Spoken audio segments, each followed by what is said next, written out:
Hi, my name is Shawn Harris, and I'm going to be your instructor for the 10 full domains that's covered on the CISSP exam. I've been in this industry for many years before anybody actually really cared about it. When I started in security, I said that I was very interested in it because it was complex. You have to really understand technology before you could secure it. And 10 years ago, I was told, well, that's nice that you are interested in security, but you'll never have a full-time job in it. Well, not only do I have a full-time job, a lot of people have a full-time job in security because of the importance of it. I've written a few books on security, CISSP All-in-One, The Passport, Gray Hat Hacking. I'm halfway through the CISA book right now. And I write articles for Information Security Magazine and Windows 2000. I'm on search security, so I have a lot of information throughout the industry if you're interested in getting more. So I'm going to be working with you and being your instructor through all of the 10 domains. Now, I've taught this for about 4 years. My CISSP book is a best-selling book for this subject, and it's going in its 4th edition. So I think you're going to be in good hands, and we'll get through it together.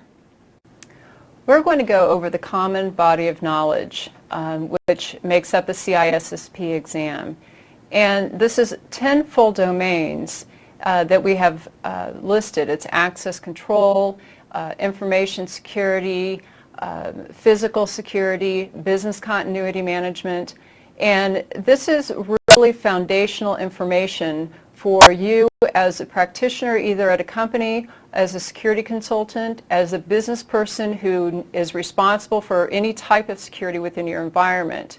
So it's a good coverage of all that touches security, because most people think security is just one thing, like a firewall, an IDS. They think it's very technical.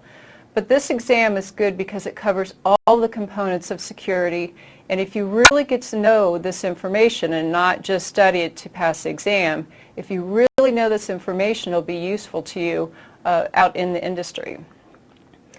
Now, the exam itself has 250 questions, and you know, they're not even high-tech yet. They've got, just like when you took the SAT test, you have to fill in those little bubbles. Now, 25 of the questions of the exam are not even going to be graded. They're new questions that they're kind of testing out to see if they're good questions or not. But you're not going to know which are going to be graded or which are not going to be graded. So overall, you have 250 questions that you need to answer in a 6-hour period. They give you a 6-hour period. Most people are done about 4.5 hours.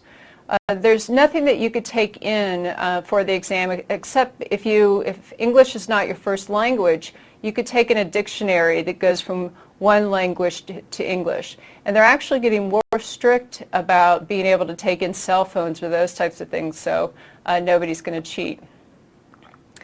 Now, a lot of people have heard about the CISSP exam, and after you take the CISSP exam, you'll be frustrated. There's not a person who's come out of this exam and has not been frustrated.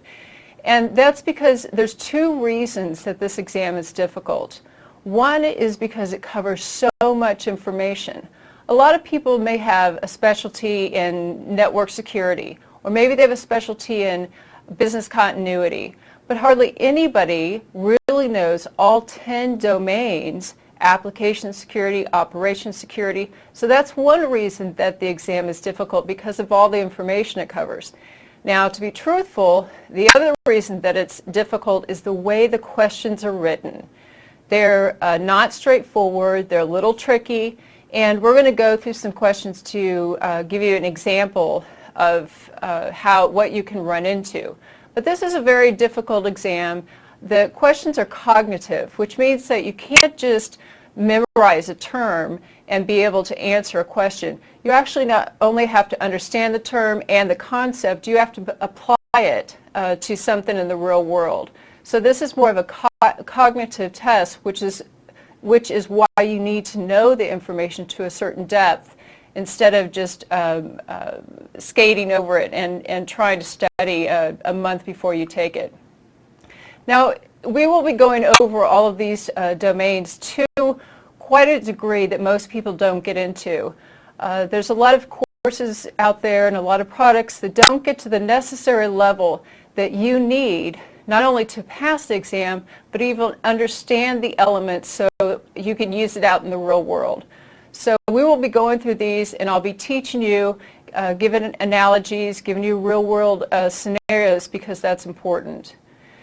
Now, on exam day, you do have to have a ID, a picture ID, and they're going to require you to have a registration number to go in for the exam. And you want to make sure that you have signed up for the exam and you've got your registration number back, because every course I've ever taught, somebody didn't get their registration number because ISC Squared sent it to the wrong address, or they sent it to the work address instead of home. So don't run into that issue. You have to have that registration ID before you could take this exam. Now, if you don't have enough experience, because to take the CISSP exam, you have to have 4 years of experience, or you can have a bachelor's degree. You can read through on their website, the requirements to actually sit for this exam.